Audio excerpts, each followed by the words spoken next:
الله وين ربي بوحدات وذا تغنيني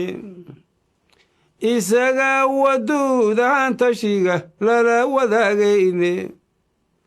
إساقا وحودون يبا عيدي لواستيني بسم الله الرحمن الرحيم. الحمد لله رب العالمين، والصلاة والسلام على أشرف المرسلين وعلى آله وصحبه وسلم أجمعين. waxaan halkan ku qaban doonaa casharo aan u bixinayno taxanaha magacyada Ilaahay ee 99 ah oo aan ka hormarinayno dhowr cashar oo aan u bixinayno casharo hordhaca oo u noqon doona saldhig iyo asaas si hadhow loo fahmo loona weeleeyo marka aan rabno inaan sharaxno magacyada Ilaahay subxaanahu wa ta'ala. casharkan wuxuu ku saabsan yahay in faham guud laga helo waa maxay magaca Ilaahay. Ilaahay subxaanahu wa ta'ala khalqiga uunka oo dhan isaga abuuray.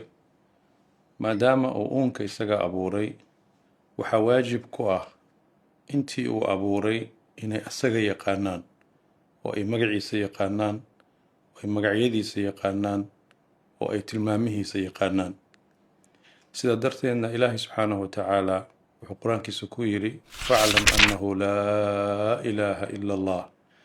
waxaad rabaa inaad barato oo ogaato laa ilaaha illa Allah. waxyaabaha aad baranayso ayay ka bilaabanaysaa. waxaas aad baranayso marka waa xaq lagugu leeyahay.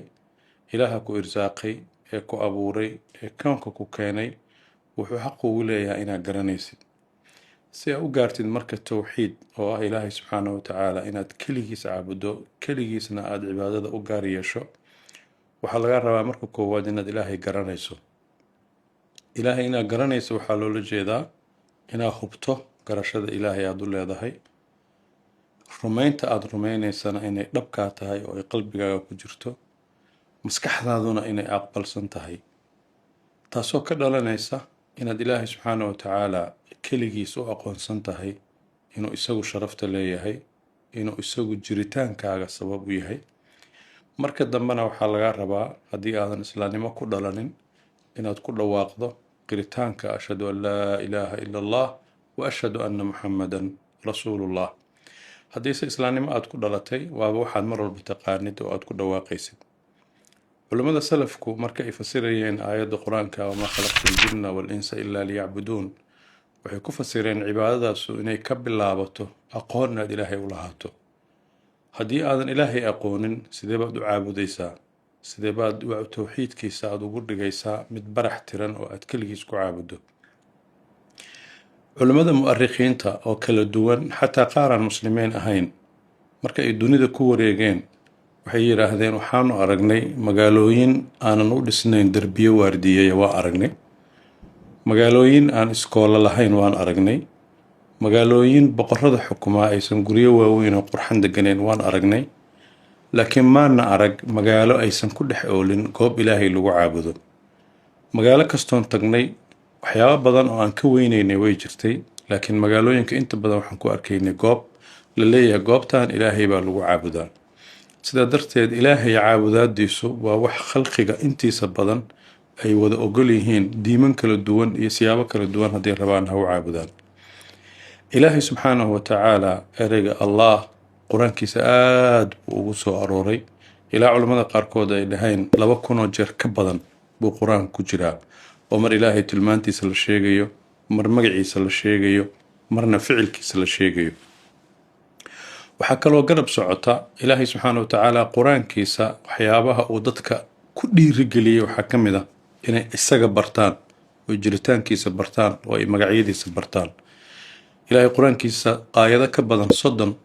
buu ku dhiirigelinayaa dadka inay bartaan Ilaahay subxaanahu wa ta'ala. Ilaahay wuxuu leeyahay i'lamu anna Allaha casiizun xakiim wa'lamu anna Allaha ghaniyyun xamiid fa'lam annahu laa ilaaha illa Allah.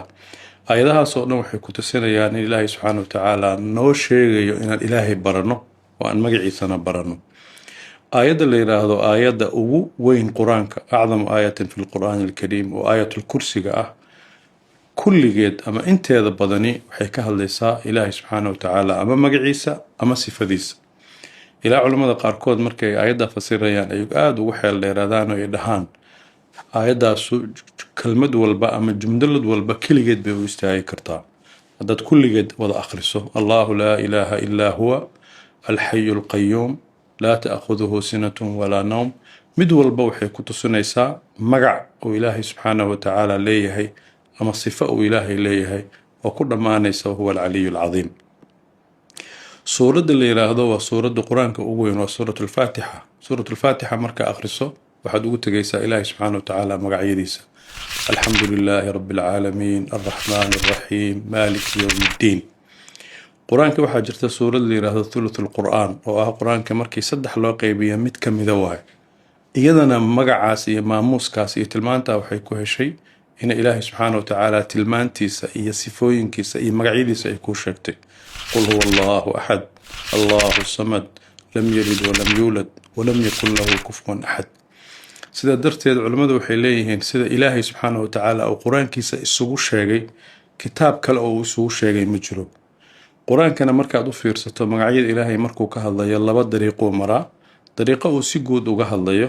walilaahi alasmaa'u alxusnaa fadcuuhu biha, oo si guud lagu leeyahay ilaahay magacyo wan wanaagsan buu leeyahay, magacyadaas ilaahay ku bari. ama mararka qaar si toosa buu magacii u aadayaa wahuwa alghafuuru alwaduud innahu huwa atawaabu alraxiim, oo la rabo inay dhegtaada iyo maskaxdaada ay gasho magacaa tooskaa uu ilaahay leeyahay. culimmada muslimiintu waxay sheegeen siyaabo kala duwan inay qur-aanka ugu soo aroortay magaca ilaahay. mar in si toosaba magaca loogu sheegay oo ay xisaab ahaan ku qiyaasayaan ilaa 55 jeer in qur-aanka magaca toos loogu sheegay. mararka qaarna waxay yidhaahdeen waxaa lagu xusay iyadoo muujinaysa magaca ilaahay subxaana watacaala ama sifo ilaahay ku muujinaysa ama ficil ilaahay subxaana watacaala ku muujinaysa. maalan innahu ghafuurun shakuur ama wallahu yaqbidu wayabsud, yacni markaasa laga soo saarayaa magaca oo ah alqaabidu walbaasid. waxay kaloo culimmadu sheegaan inay jiraan magacyo aan qur-aanka kusoo aroorin laakiin axaadiista nabiga caleyhi salaatu wasalaam kusoo aroortay oo magacyo fara badan ah oo alwaajid almaajid almuqadim ay ka mid yihiin. sidaa darteed magacyada ilaahay subxaana watacaala qur-aankiisa lagu sheegay ama nusuustiisa lagu sheegay waa tirada ugu yar ee aan haysanno magacyada aan garanayno, laakiin magacyada ilaahay intaas mar walba way ka badan yihiin. magacyada ilaahayna waxay u qaybsamaan kuwa rabbi subxaanahu watacaala tilmaantiisa ah oo sifa asaga toos u tilmaamaysa ah sida alxayu alcaliimu alsamiicu alqawiyu alcasiis, ama sifooyin mashiicadiisa ka waramaya oo mararka qaarna uu wuxuu rabo kugu siinayo ama uusan kugu siinaynin, sida sifooyinka alrasaaq altawaab alcafuu. ama sifooyin ilaahay subxaana watacaala ammaantiisa sheegaya oo inuu ilaahay subxaana watacaala ceeb ka salin yahay, tilmaamihiisa wanaagsan ee ammaanta u noqonaya sheegaya, ee nasaahadiisa sheegaya sida alquduus assalaam assubuux. saa darteed waxaa kaloo jira magacyo ilaahay subxaana watacaala uu leeyahay wax kastoo ammaanaba ay ku hoos jiraan, sida magaca almajiid alsamad alcadiim. waa magac wax kasta oo ay ku wada jiraan ama sifo ah ama tilmaana ama wax ilaahay ammaanayo dhanba laga wada helayo. sidaa darteed ilaahay addoommadiisa wuxuu aada iyo aada ugu dhiirigeliyaa inay ku caabudaan kuna baryaan ayna bartaan magacyadaas uu ilaahay subxaana watacaala leeyahay. watawakal cala alcasiiz alraxiim alam yaclam biana allaha yaraa iclamuu ana allaha yaclamu maa fii anfusikum faxdaruu. maxaas oo dhan waxay ku tusinayaan ilaahay subxaana watacaala cibaadadiisa iyo jiritaankiisa iyo barashada magaciisu ay isku hanaan ku socdaan. qofka muslimkaana la rabo inuu si fiican u dhigto. magacyada ilaahay waxay leeyihiin waxyaabo u gaar ah, waxayna leeyihiin tiro. waxay kaloo leeyihiin lafdi xadiis nabiga caleyhi salaatu wasalaam kusoo arooray oo la yidhaahdo man axsaaha. saddexdaas jumladood marka culimmada muslimiinta markay aada u darseen waxay leeyihiin waxyaabaha ilaahay magacyadiisa ay khusuusiga u yihiin waxaa ka mid ah waxay culimmadu ku sheegaan wax la yidhaahdo tawqiifi, yacni waxaa weeye magacii ilaahay laga sheegay oo qur-aankiisa ku sheegay ama sunnadu ku sheegay unbay ku eg tahay. adiga awood uma lahaanaysid inaad inta meel fariisato aad magac soo alifato oo aad magac samayso. sidaa darteed magacyada ilaahay subxaana watacaala waa inaad nas daliil ah oo aad ka soo aroorinaysid aada u haysato. culimmada muslimiinta qaar ka mid oo mucaasiriintii dhowaa ahaa وشيخ حسن البنا أو كمدي هاي وحيليه إلهي سبحانه وتعالى لو ما عابي كرم مقعية معاصر مهندس الكون إلهي أساق لك إنجنيرية ما أورن كرتد مقع النص كسو أروري أما آيات شيء أما حديث شيء ما أهن sidoo kale waxay leeyihiin khusuusiyaadkiisa waxaa ka mid ah waxyaabaha u gaarka magaca ilaahay in aanan magac shar tilmaamaya oo asalkiisa shar ka imaanayo aanan ilaahay subxaanahu watacaala lagu sifayn karin oo aadan oran karin ilaahay waa shadiidul ciqaab ama aadan dhihi karin ilaahay waa sariicul xisaab waayo ilaahay subxaanahu watacaala qur-aankiisa wuxuu ku dhahay nabi cibaadii annii ana alghafuuru raxiim wa anna cadaabii huwa alcadaabu alaliim oo ayadda kaaga muuqato tilmaantii wanaagsanaydna toos buu u sheegay أني أنا الغفور الرحيم وأن عذابي هو العذاب الأليم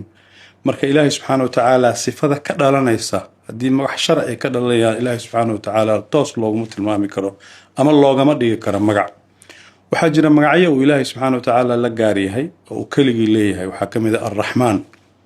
وحجنا مقعية لو ذا يكره وخلقي يسوي لو ذا يكرنا سجوا سكلا يا صفة كلا له ويكمل هاي السميع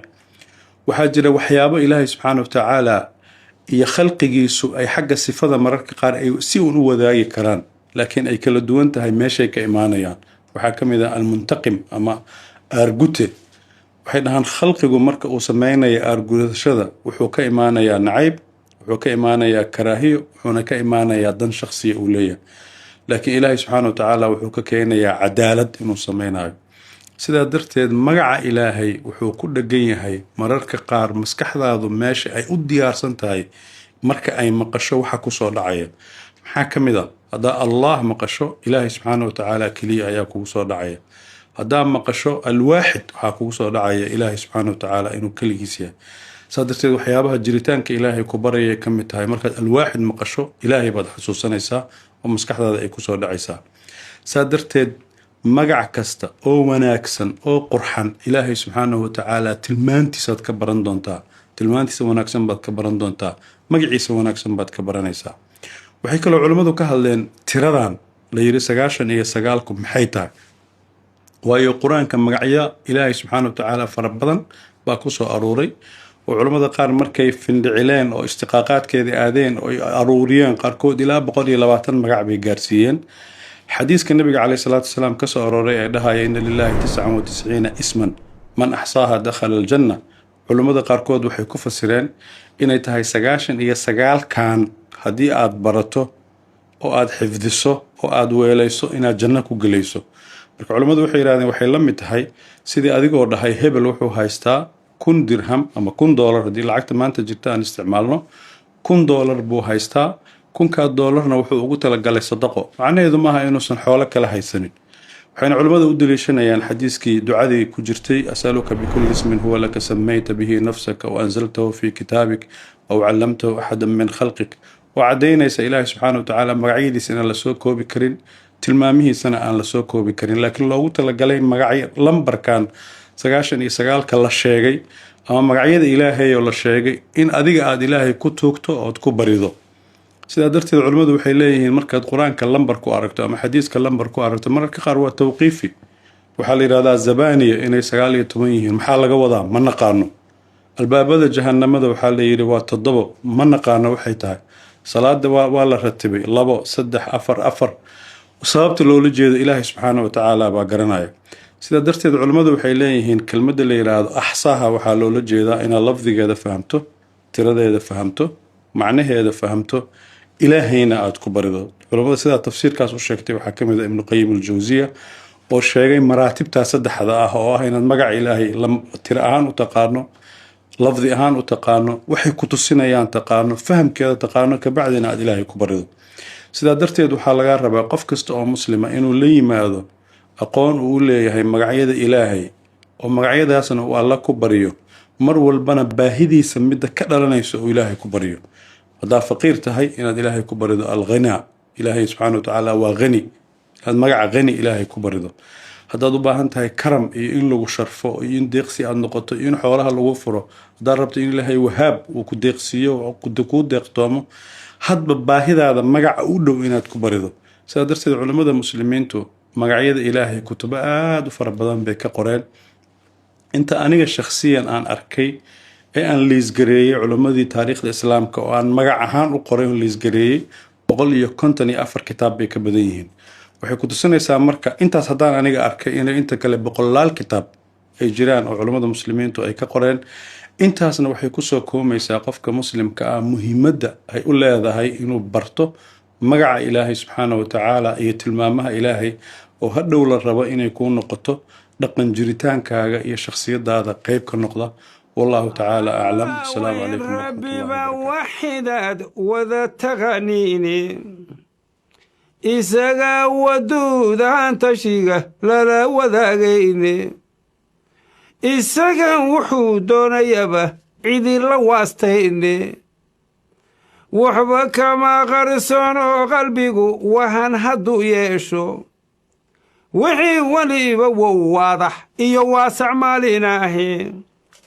الوكيل مقا عيسو ووارثان دمانا